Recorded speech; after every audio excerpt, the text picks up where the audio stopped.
Jamar Checo here with our Checo Homes team.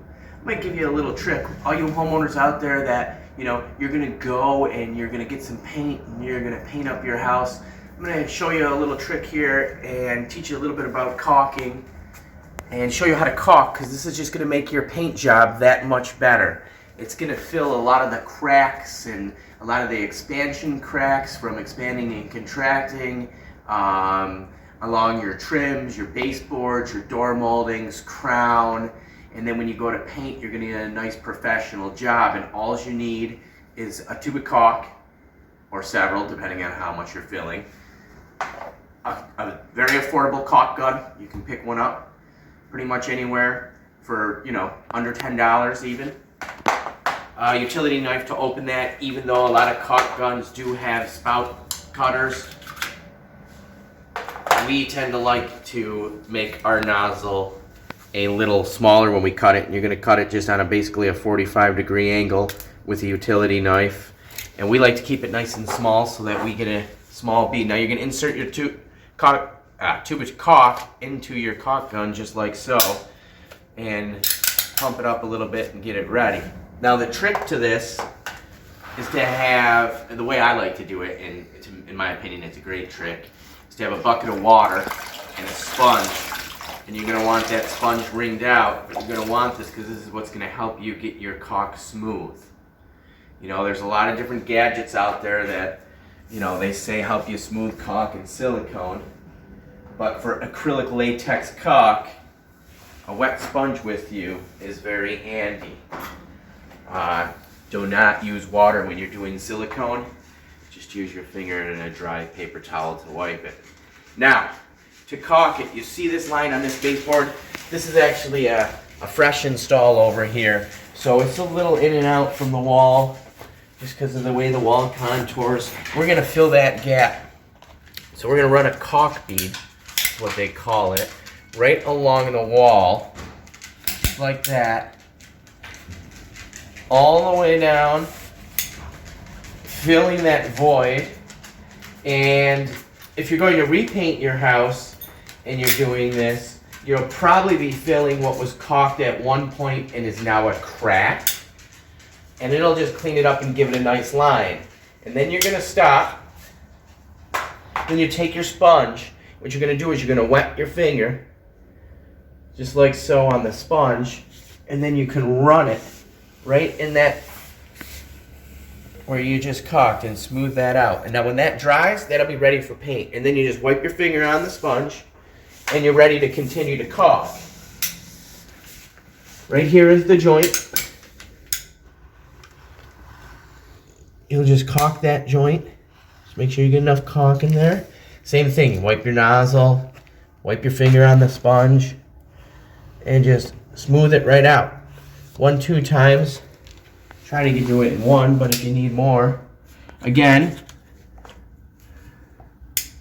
you're filling that void or that crack where the baseboard meets the wall. You see now it looks finished when it's all caulked up. Right here, this is 1x6 trim with 1x4 on the door jambs. So where it comes together here, there's a little bit of a gap, and we can caulk that too. Or you can use wood fill here, but this one was so small you can caulk, wipe, and then actually take your sponge and wipe it right off, and that'll fill. Now on a door frame, there's all different ways that they get trimmed. This is trimmed out square with an overhang, but you're caulking pretty much the same thing. So you're either going to caulk your miter joint going this way, in this case we'll caulk this joint. If you're going to see it, you're going to caulk this side to the wall. In this case, you can't get anywhere to see it, so we won't caulk this one, but we'll be caulking one over there. You're going to caulk your reveal here. So there's some gaps here from the install that we're going to caulk and fill, and then we'll caulk it also to the ceiling.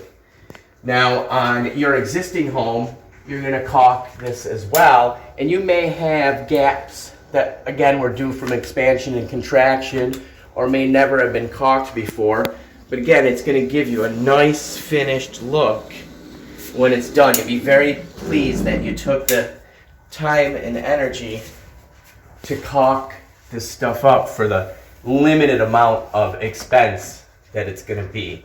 Same thing, finger on the sponge, just a quick rundown. It's really all in this sponge to get it smooth. If you mess up somewhere, you can just start again. It's acrylic latex caulk. You can just wipe the sponge down. You can just wipe the sponge down the caulk. Say it got screwed up here like that or something, and it's all over. You can literally just take the sponge, because it's not a lot of water, and just wipe it smooth again. You can sponge it back in, and then you can smooth it with your finger, or you can even re-caulk it. So let me show you a big gap here. You don't want to fill too much at one time without using. If you had a big gap, you have to use a caulking backer, or you should really replace the piece, because you shouldn't be caulking, you know, what I would call a ridiculous amount, which is about 1/4 inch. I mean, you could, but you know, I wouldn't recommend it. I think that, you know, you should fix it instead of caulking. So that's how you would fill a nice big gap, nice and smooth when it's done. And you can pretty much caulk anything you're going to paint if you can get it smooth. Now, I was telling you about doing the outsides of door casings, and basically it's the same process just everywhere. Caulk gun in the corner, you run it down real nice, you're filling that gap and those voids, or in a remodel and you have all your existing and you're repainting, you're filling all the old cracks from over the years or something that wasn't caulked. And again, it's just your finger and your sponge getting it nice and smooth. Now you can caulk just about any kind of trim there is. I'm going to clean my sponge. That's why I have the bucket, so I don't have to keep running back to a sink. So I just get the sponge in the bucket and I just wring it out and get most of that caulk off of there so that we can continue on. Now you can caulk just about any kind of trim there is. Baseboard, chair rail, crown, anything. You can caulk corners of your walls if they're cracked even. So this is just some crown molding. I'm going to show you the same process here. You're just going to get underneath it, put your nozzle in there, and hit the joint.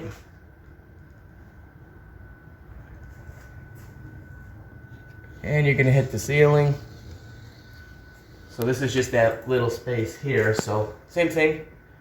Sponge with the finger, get it nice and damp, and run your finger right down it, and you can get that nice and smooth. If your ceiling is white and you're doing crown, you can usually caulk it to finish where you don't have to paint it afterwards. But I recommend always painting caulk. So now this trim will be all set, caulked up, ready for trim paint, and finish painting the walls here.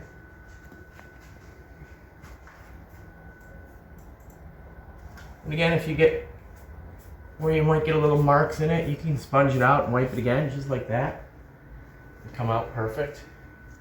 So we have some trim here now that is put on this soffit down here, and we got a little bit larger gap over here.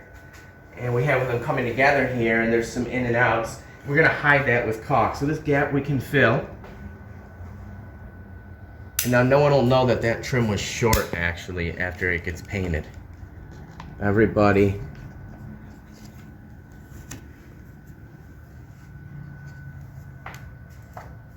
After that gets painted up there, no one will know that trim was short. And now actually on this, that's about the max that you ever want to caulk, is right about here without a backer or without replacing it. I'm going to caulk it here for demonstration purposes, just so you guys can see that it can be done. Not highly recommended.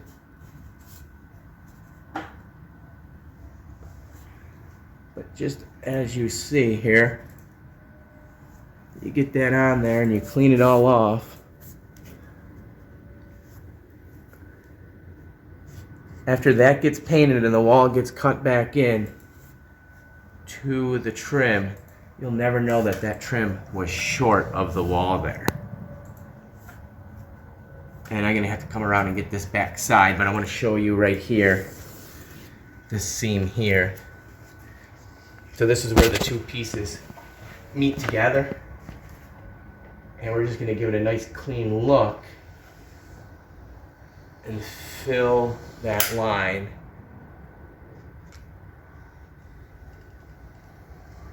And it'll fill all the in and outs and the voids, and it'll just give it a better, clean, fresh look when you go to paint it.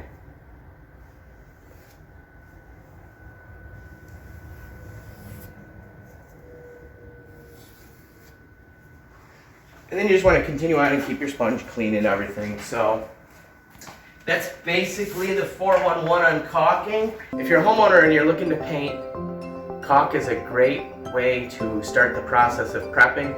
It gets rid of all the cracks, and it'll make your job come out really professional when it's done.